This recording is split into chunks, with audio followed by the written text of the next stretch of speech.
10 years after our son's death, my wife was diagnosed with terminal stomach cancer. I took out the burial savings I had accumulated over 10 years of collecting scrap and bought a family burial plot at Nanshan Cemetery, unable to bear seeing me toil. My wife suggested handling her own funeral arrangements. 3 months later, my wife passed away from her illness. When I carried her ashes to Nanshan Cemetery, but on the engraved tombstone, I saw a name that shouldn't be here. I hurriedly went to the cemetery management office and asked, "Excuse me, is the name on the tombstone at plotter 19 engraved incorrectly? That is the tomb for our family of 3. I am Cheng Guodong's wife. My name is Yang Jueying, not Xu Ying." The administrator quickly flipped through the records and, after checking, said to me with certainty, "The name is not engraved incorrectly. It was personally confirmed by your husband. Moreover, your husband, 3 months ago, had already buried Ms. Xu Ying's ashes as his wife in grave number 19. Looking at the 4 large characters "Beloved wife Xu Ying" written by my late husband Cheng Guodong on the tombstone, my vision went dark, and suddenly the world began to spin. With a thud, I spat out a large mouthful of blood and was actually so enraged that I died on the spot. When I opened my eyes again, I had returned to the day we bought the burial plot. 1. Auntie Yang, please sign here. The cemetery salesperson's words struck me like a thunderbolt, jolting me completely awake. Had I been reborn, to be reborn on the very day I spent half my life savings to buy this family burial plot? Thinking back to my previous life, I scrimped and saved, collecting scrap for a full 10 years just to scrape together enough money to buy a burial plot for our family of 3, but I never expected that my husband would secretly give away the burial plot that should have been mine to his first love. Leaving me with no place to rest after death, trembling with rage, I grabbed the cemetery sales contract from the table and tore it to shreds on the spot. The cemetery salesperson's face changed. "Aunt Yang, what do you mean by this?" I snorted coldly and slammed the pen heavily on the table. "It means I'm not buying this burial plot anymore." The salesperson was taken aback for a moment and said to me threateningly, "Auntie Yang, you need to think this through carefully. Our family burial plots at Nanshan Cemetery are in very high demand. If you don't sign the contract today and this plot gets sold to someone else, you'll regret it when it's too late." I stood up, put away my bank card, and smiled indifferently. "Don't worry, I won't regret it. Didn't Cheng Guodong want to secretly give my burial plot to his beloved white moonlight behind my back? In this lifetime, I simply won't buy this burial plot. I want to see where Cheng Guodong's ashes will be buried 3 months from now, without me, the sucker, buying him a cemetery." 2. After leaving the cemetery sales office, I didn't go straight home. Instead, I went to the bank and converted all the 300,000 yuan in my card, which was meant for buying the cemetery, into a 3-year fixed deposit certificate. Cheng Guodong is already in the late stages of stomach cancer and has at most 3 months to live. 3 years from now, who knows where his ashes will have ended up? What use would he have for a cemetery then? In this lifetime, I will use this money to live out the rest of my days well. As soon as we got home, Cheng Guodong eagerly reached out to me. "Did you buy the cemetery? Where's the contract? Hurry up and show me." I secretly sneered. To avoid alerting him, I deliberately rubbed my old rheumatic leg and sighed heavily. "I didn't manage to buy it today." Cheng Guodong grew anxious. "Why didn't you buy it?" "It's all because of my old rheumatism. I walked too slowly and missed the last bus to Nanshan Cemetery."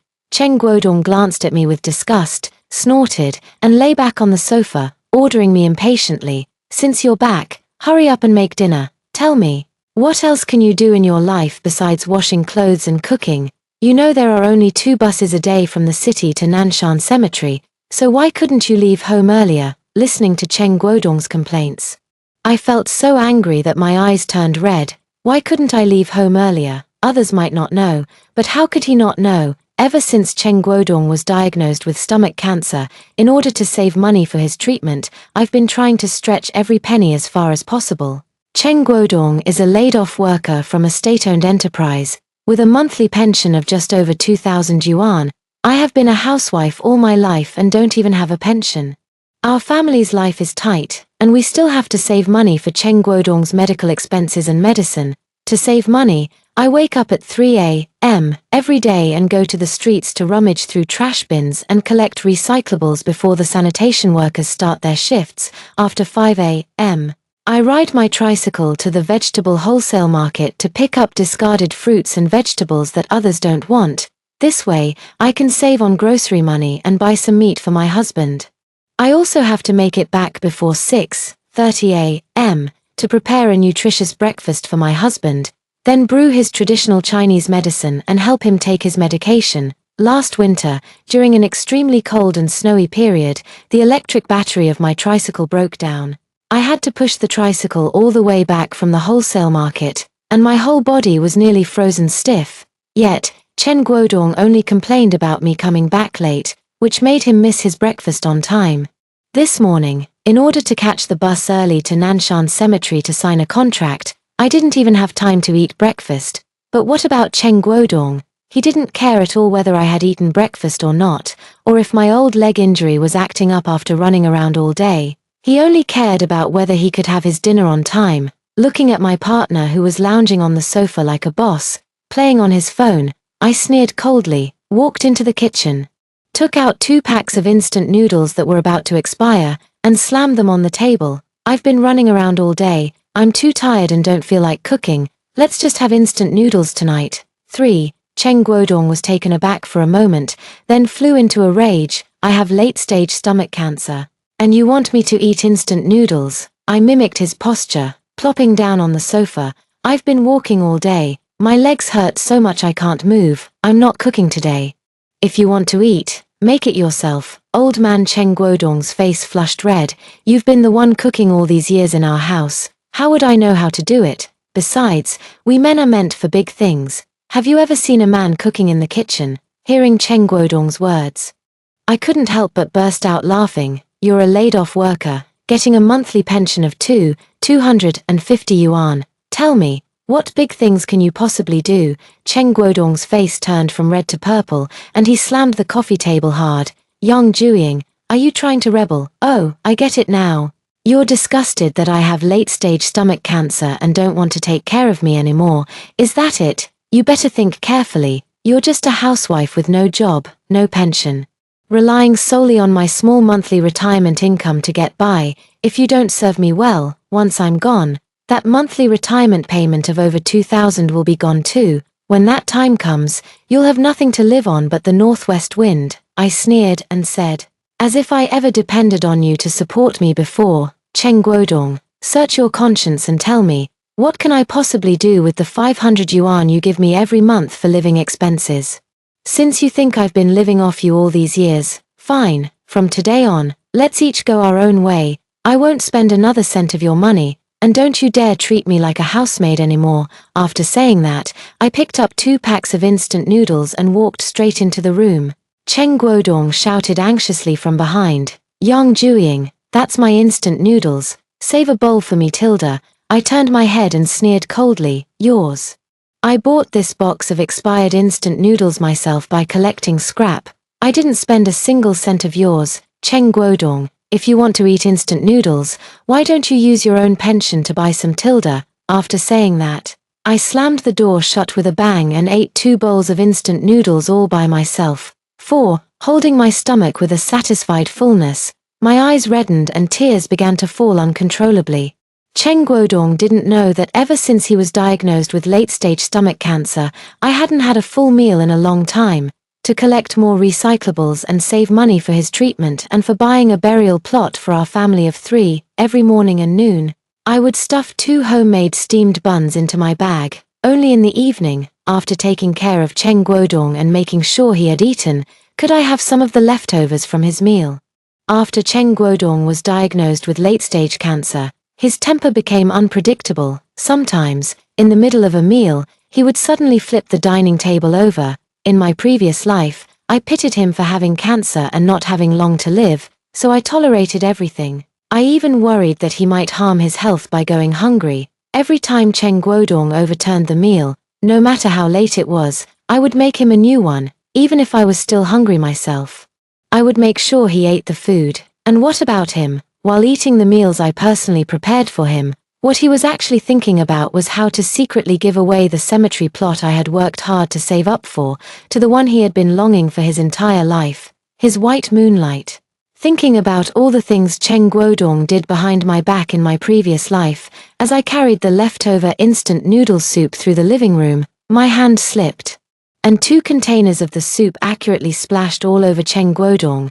Cheng Guodong let out a scream. Yang Jueying, did you do that on purpose? I slowly sat down on the sofa, panting, deliberately pretending to be exhausted, and said slowly, I told you earlier, I've been running around outside all day. I'm so tired my whole body aches, I can't even hold a bowl of noodles steady, and you still didn't believe me. Cheng Guodong's face turned ashen, he wanted to lose his temper. But then he remembered that he's in the late stages of cancer now and needs me, his free maid, to take care of him. He suppressed his anger, snorted in frustration, went back to his room to get a change of clothes, and headed into the bathroom to take a shower. Hearing the sound of water running in the shower, I immediately entered Cheng Guodong's room. We had been sleeping in separate rooms for over a decade since our son passed away. He knew I had no interest in books. So his desk drawer wasn't even locked. I opened the drawer and, sure enough, found a very old craft paper envelope tucked away at the bottom. Inside the envelope were several photos, some of Xu Ying alone, and others of her with Cheng Guodong. Seeing Cheng Guodong wearing that navy blue Zhongshan suit, my vision went black, and I staggered, grabbing the table for support. So, this despicable pair had actually gotten together that early. 5. That Zhongshan suit in the photo was one I was forced to make for Cheng Guodong the year our son had the accident. At the time, our son said he was unhappy working at the factory and wanted to change jobs. As a housewife with no connections or influence, I couldn't help him at all. I begged Cheng Guodong to help our son find a new job, but he said he had to go to Hangzhou for a class reunion first and urged me to quickly make him a new set of clothes before he left. I brought up the matter of our son's job change again. Guodong, didn't you have several high school classmates who became bosses? Since you're going to the class reunion this time, do you think you could ask your old classmates for help and get our son a new job? Unexpectedly, Cheng Guodong flew into a rage. I'm going to the class reunion to socialize, not to ask for favors. Do you want me to put on a smiling face and beg for help in front of all my old classmates? Are you trying to embarrass me even more? I'm anxious. But son, enough. We'll talk about our son changing jobs when I get back. This wait didn't bring me any good news from Cheng Guodong. Instead, it brought the tragic news that our son had an accident at the factory, was caught in the machinery, and there wasn't even a trace of his body left. On the day my son had the accident, I was so frightened that my legs went weak, and I waited for my husband to come home. I thought that Cheng Guodong, after all, had connections at the factory and would surely be able to find out exactly how the accident happened to my son. I waited and waited, until the evening of the next day when Cheng Guodong finally rushed back. But by then, the matter of my son had already been settled. The factory concluded that it was my son's violation of operating procedures that caused him to be caught in the machine. Not only did they refuse compensation, but they also refused to provide the funeral and survivor benefits for my son. I was going crazy trying to get an explanation from the factory, but Cheng Guodong held me back tightly. Enough, Yang Jueying, can you stop acting like a madwoman? Can't you be more dignified? Cheng Guodong's casual mention of dignity made our son's death seem so meaningless. We didn't even have money to buy a burial plot after his death. All these years, our son's ashes have been stored in a public columbarium. What about Cheng Guodong? What was he doing when his son died tragically in the factory? He was wearing the Zhongshan suit I personally made for him, accompanying his first love Xu Ying, boating on West Lake, taking photos, drinking tea, and admiring the flowers. So, there was never any class reunion back then. It was that despicable couple, Cheng Guodong and Xu Ying, who used the class reunion as a pretext to secretly meet. 6. My hands trembling, I opened the first few letters from the craft paper envelope. The letters had been sent several months ago. In them, Xu Ying said she was seriously ill and didn't have long to live. She had no children her whole life, was divorced from her ex-husband, and was deeply worried that after her death, her family wouldn't allow her to be buried in the ancestral grave. I don't know what Cheng Guodong wrote in his reply to her, but in Xu Ying's last letter, she was practically overflowing with gratitude toward him. She also said that though they couldn't be husband and wife in this lifetime, if they could truly be buried together after death, they would surely become an immortal couple in the next life. Reading this, I was already in tears. There's no need to guess. Cheng Guodong must have solemnly promised Xu Ying in his reply that he had already purchased a burial plot and would have her buried with him as his wife, and the joint burial plot he promised was, needless to say, the very same family burial plot I had purchased in my previous life. Cheng Guodong, how dare you? I clutched Xu Ying's final letter so tightly that I nearly tore it to shreds in my rage, but in the end, I placed the letter back into the craft paper envelope, exactly as it was, and tucked it away at the very bottom of the drawer. Suddenly, Cheng Guodong's voice came from behind me. Yang Juying, what are you doing in my room? Listen, we are still legally married, and yet I, as his wife, don't even have the right to enter my husband's room. I pulled the tablecloth off the table with a backhanded motion, and the neatly arranged writing brushes, ink, paper, and inkstones scattered noisily all over the floor. Cheng Guodong's heart ached so much that the corners of his mouth twitched. Yang Juying, what madness are you up to again? I remained calm and composed. I just came to your room to take my things, since we've agreed to live separately from now on. My things won't be for your use anymore. As I spoke, I opened the wardrobe and took out all the clothes, shoes, socks, sweaters, vests I had made with my own hands, as well as the bedsheets and quilt covers I had sewn from fabric scraps. Gathering them all in one go, Cheng Guodong was dumbfounded, grinding his teeth in anger. Fine, you want to live separately, is that it? Well, this house was bought by me too. Since you're living in my house, shouldn't you pay me rent every month? I was trembling with anger. Fine, I'll move out today. Cheng Guodong, rest assured, I won't take advantage of you even a single cent. Similarly, in this lifetime, don't even think about taking advantage of me again. Hearing that I was going to move out, Cheng Guodong's expression faltered for a moment, and he stammered, if you really have nowhere to go, for the sake of our time as husband and wife, I can let you continue living at home. However, you must continue to do the laundry, cook for me, and accompany me to the hospital for checkups and to pick up medicine. Just like before, I sneered inwardly, thinking, after all that talk, aren't you just reluctant to let go of a free nanny? With a sarcastic smile, I shook my head and said, forget it.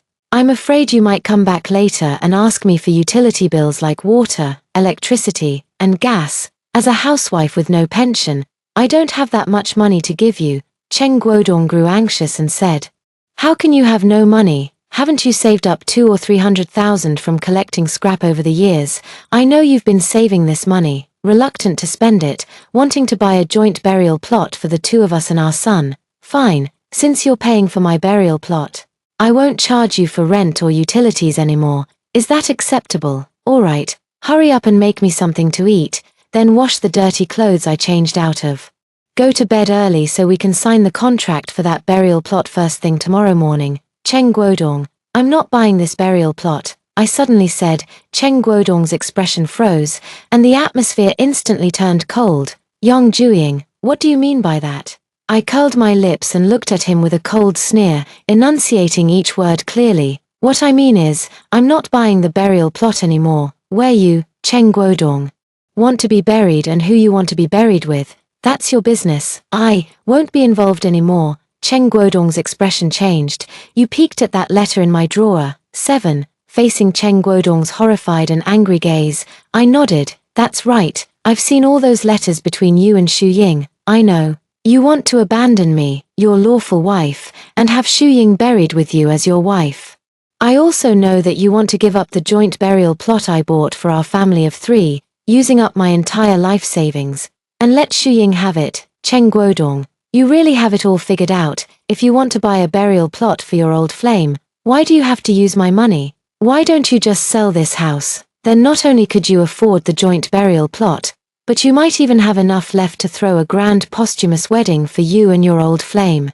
Cheng Guodong refused without a second thought. No, I've already promised this house to Xu Ying's nephew on her mother's side. Xu Ying has no children of her own, and we're counting on her nephew to tend her grave and make offerings in the future, even though I had long known that Cheng Guodong didn't care about me. Hearing these words made my heart turn completely cold. Cheng Guodong, I've been married to you for so many years, bore your children, and served you tirelessly without complaint. When you got cancer, I went out picking through trash to save money for your treatment, eating only one meal a day myself just to save enough to buy you nutritional supplements. I don't expect you to treat me particularly well, but you won't even leave me a place to live. Are you even human? Cheng Guodong guiltily turned his head away, but snorted coldly, having children.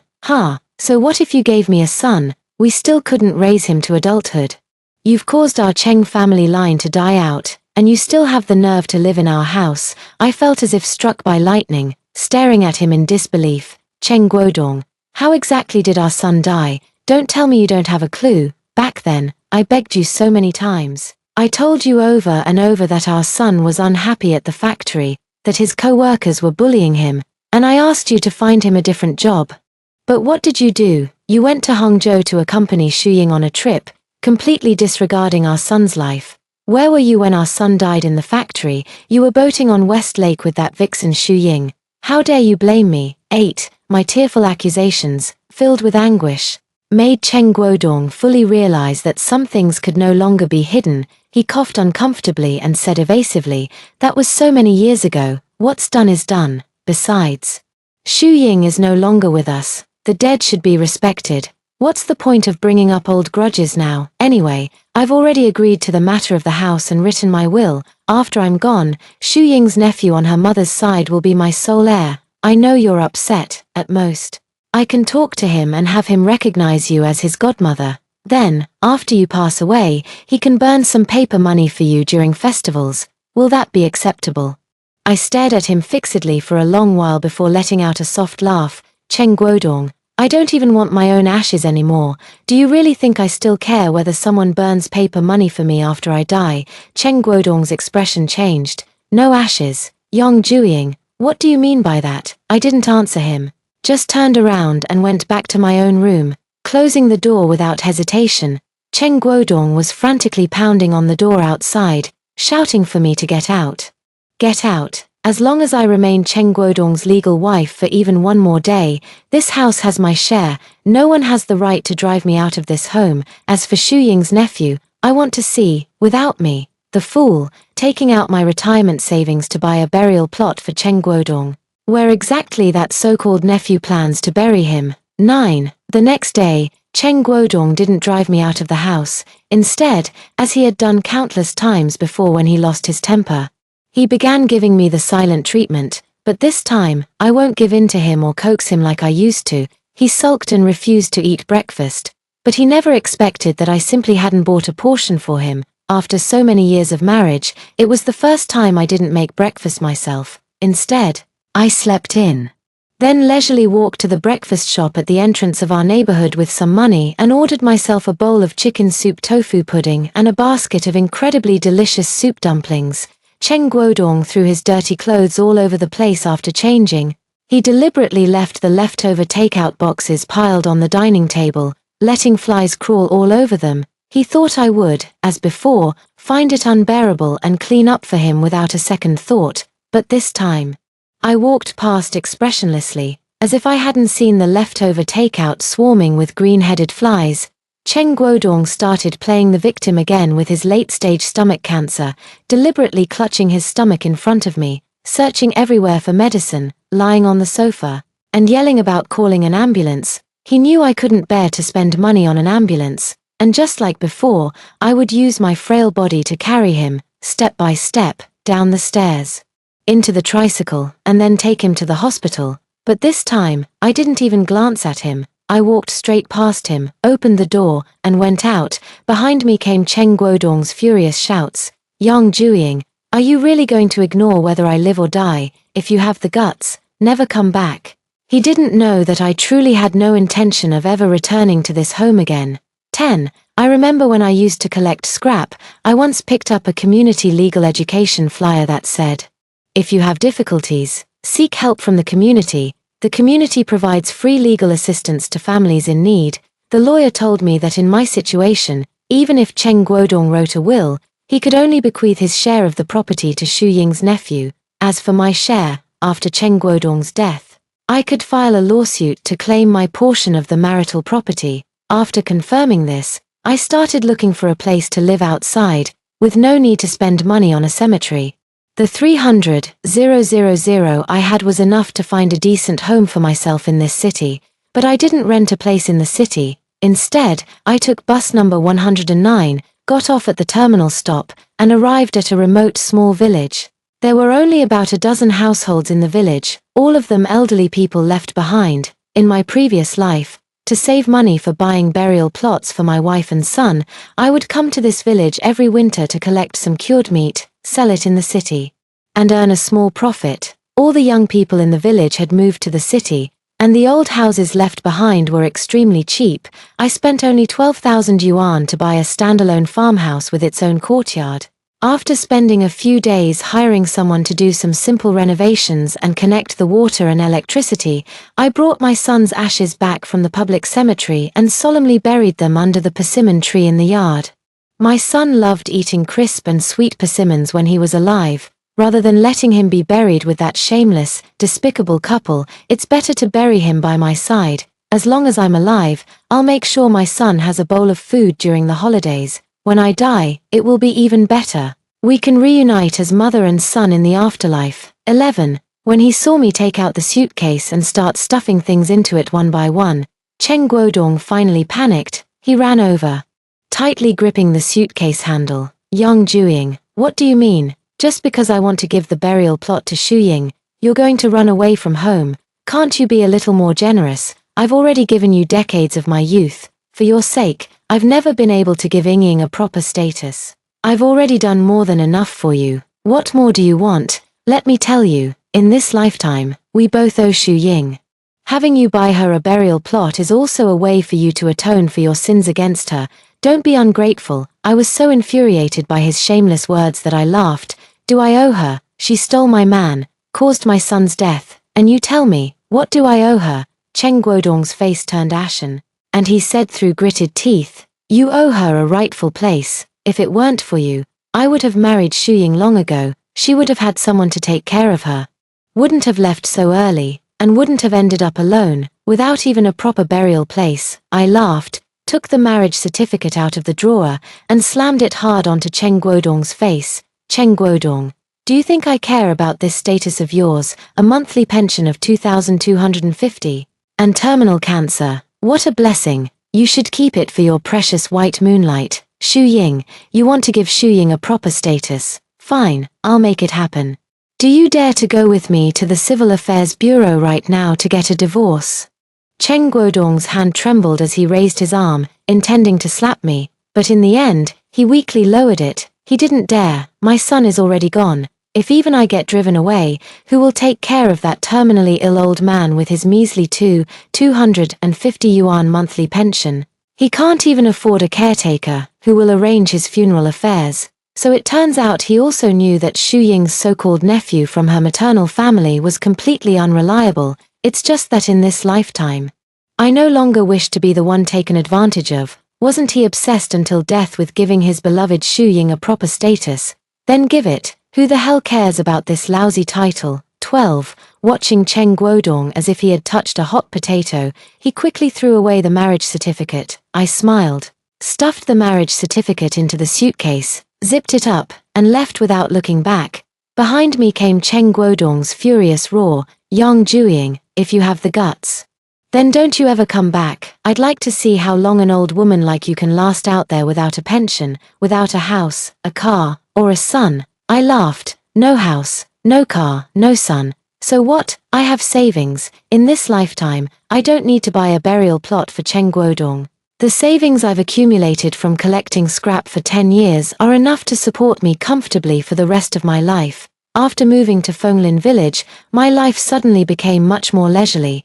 The courtyard is very large. I've cultivated several vegetable patches in it, and the fruits and vegetables I grow are more than enough for me to eat alone. When I got bored with nothing to do, I simply started selling boxed meals in the village. Many elderly people in the village, because there is no one at home, often make do with their meals. They cook one meal that lasts for 2 or 3 days, and even when the food spoils, they are reluctant to throw it away, which easily leads to stomach problems. After discovering this issue, I went door to door to discuss with everyone, suggesting that from now on, they should not cook at noon and in the evening. Instead, I would prepare the meals and deliver them to them. Each meal costs 2 yuan per person. Since the elderly have smaller appetites, I make dishes like pea and cured pork, braised rice, tomato and egg drop soup, and braised noodles with green beans.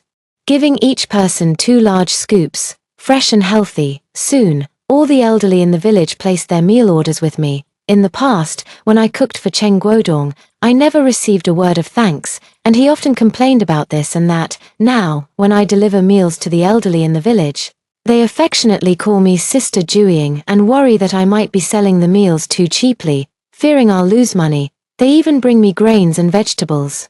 The village head heard that I had helped the elderly solve their meal difficulties and went out of his way to help me obtain a business license, allowing me to focus on delivering meals to them. Hearing the elderly in the village sigh and say that their children work in the city and they hardly get to see them even once a year, I had a sudden idea to post videos online of me delivering meals door to door every day. I never expected my 2 yuan takeout to go viral online unexpectedly.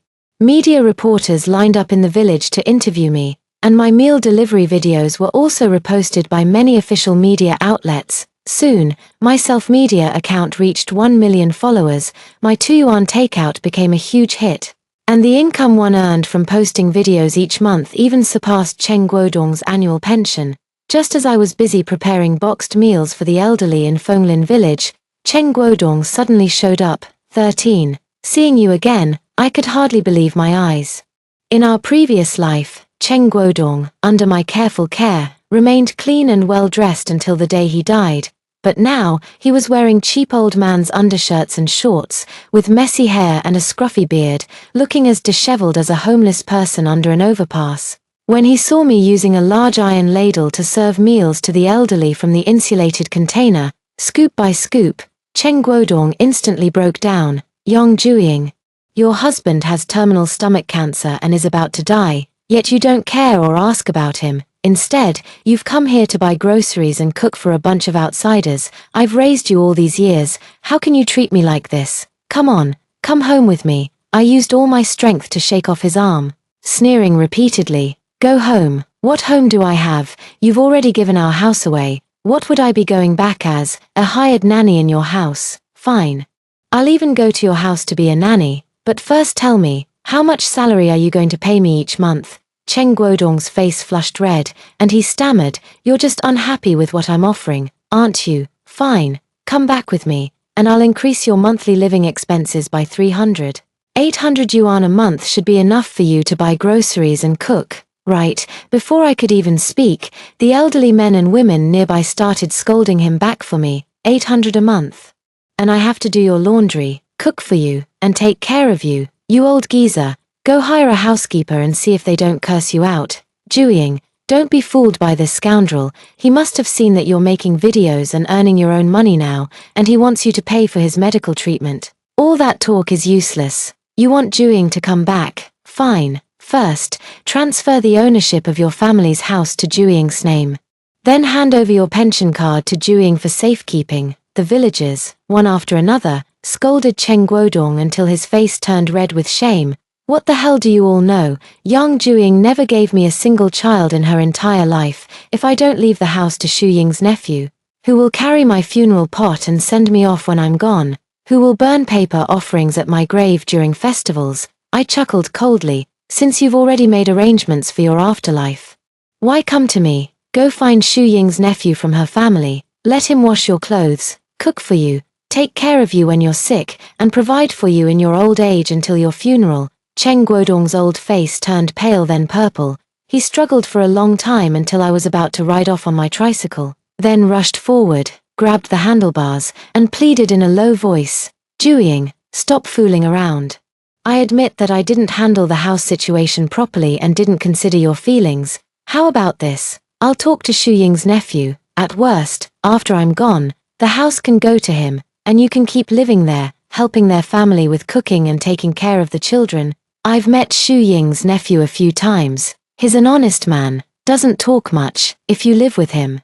And later, when you pass away, give him your 300,000 yuan in savings so he can take care of you in your old age and handle your funeral arrangements. He'd be willing to do it. 14. I was so furious that I grabbed the iron ladle used for serving food and struck Cheng Guodong hard on the arm. Sorry, he might be willing, but I'm not. They're eyeing my retirement savings and still trying to trick me into going back to be their unpaid housemaid. Their schemes are practically flying right in my face. Cheng Guodong, if you're so shameless and willing to throw yourself at Xu Ying and her whole family, that's your business. Don't drag me into it. I'm not into that kind of humiliation. Cheng Guodong clutched his arm, his face dark as he stared at me. Yang Jueying, I'm kindly making arrangements for you, finding someone to handle your affairs after you're gone. Don't be ungrateful, I sneered. Forget it. Keep your kindness for your beloved Xu Ying. I, Yang Jueying, have relied on my own two hands since I was young. I don't need it. You, a flash of anger crossed Cheng Guodong's face. He held back his temper and softened his tone as he said to me, Jueying, we're both at this age. Can you please stop being so stubborn? I called and asked, and the Nanshan Cemetery said that the family burial plot you looked at before can only be held for us for 3 more days at most. Haven't you always wanted our son to rest in peace? Anyway, you've earned quite a bit from making videos now, so let's go buy that family burial plot today. At worst, I'll compromise a little. You can bury me and Xu Ying in one grave, and you and our son can be on either side. I've let Xu Ying down in this lifetime, and now that she's gone, I can't just abandon her. I laughed in frustration. Go ahead, no one's stopping you, I said, whether you sell your house, your car, or even your blood and kidneys, as long as you can scrape together the money, even if you buy her a luxurious cemetery in the heavens, I won't interfere. Cheng Guodong looked embarrassed and pleaded in a low voice, I've already given the house away, I can't go back on my word, can I? Besides, I'm in the late stages of cancer. Even if I wanted to sell a kidney, no one would want it. Jueying, I know you have money, please help me buy that cemetery plot. I'll repay you as your ox or horse in the next life. No need, I can't rely on you in this lifetime, and I dare not count on you in the next one either. I cut him off before he could finish. Cheng Guodong, just leave, I won't go back with you, but when you die, I will definitely come to collect your body. Before he could even feel happy, I stared at him and said word by word, after all, if I don't handle your funeral, how will I ever get back all the money I've given for weddings and funerals over the years? As soon as the words left my mouth, I saw Cheng Guodong's face turn pale. With a phut sound, he actually spat out a large mouthful of dark blood. He clutched his stomach, his body, wasted away by cancer, curling up like a large shrimp, his eyes pleading as he looked at me. Jueying, hurry, take me to the hospital. I walked over, took the phone from his pocket, and dialed 120 for him. Sorry. You haven't given me a single cent, and I don't have money to pay for the ambulance either. Call Xu Ying's nephew, have him go to the hospital to take care of you and help with the payment. With that said, I hopped onto the tricycle, grabbed my loudspeaker, and loudly announced, lunch is here, come get your bowls. The tricycle, loaded with 2 large buckets of food, slowly disappeared down the country road under Cheng Guodong's nearly despairing gaze. 15.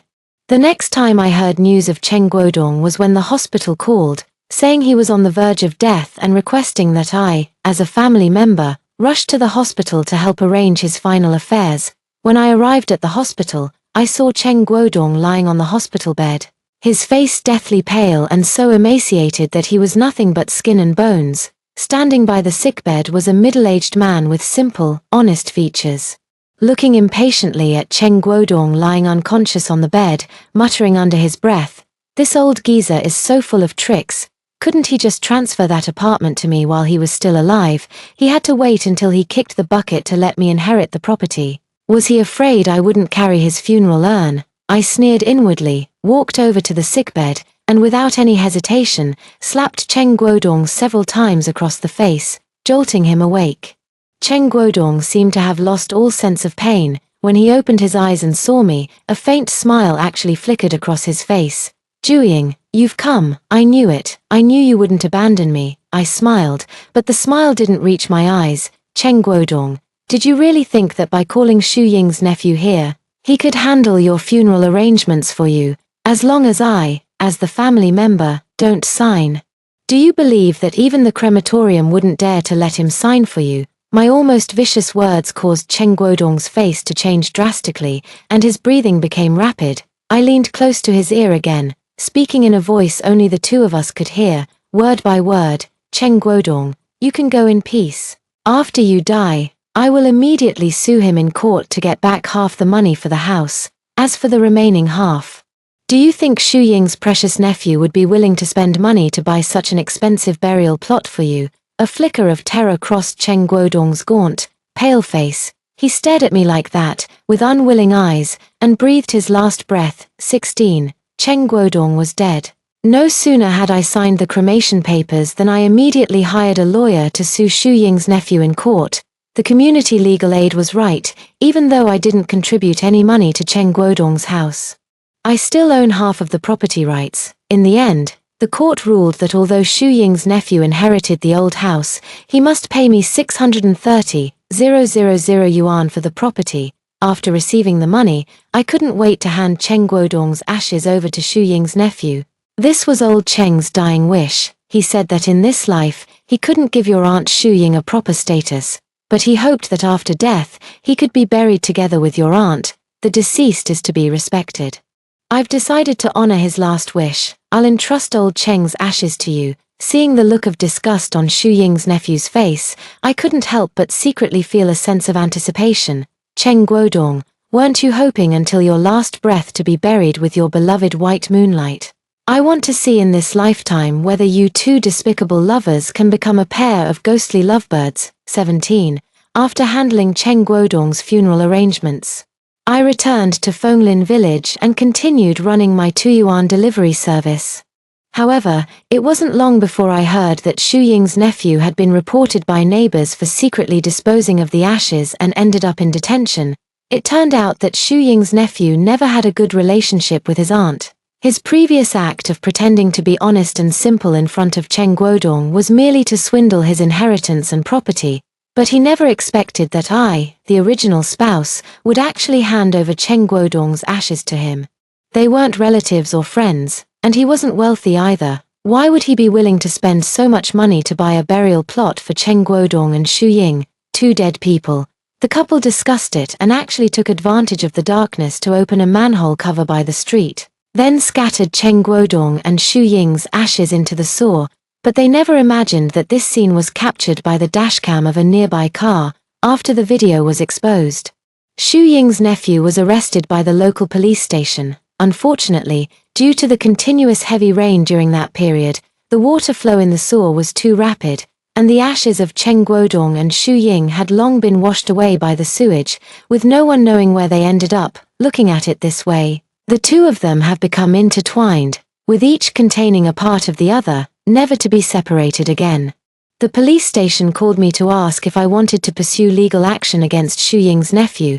The thought of this kid helping me settle a score from my past life brought tears to my eyes, and I quickly signed the letter of forgiveness. Old Cheng had always been fond of his nephew Xu Ying from his wife's side.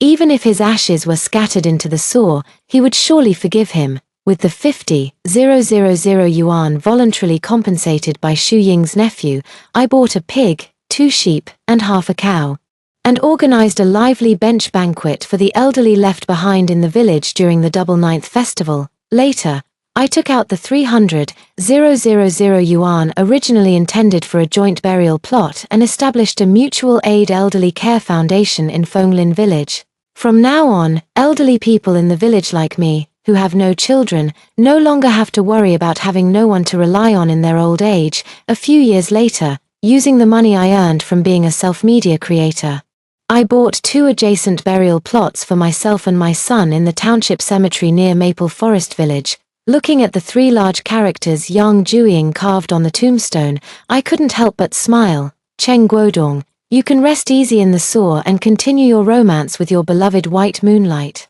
As for me, in this life, I will be with my son, living a peaceful and stable life until I pass away naturally in old age.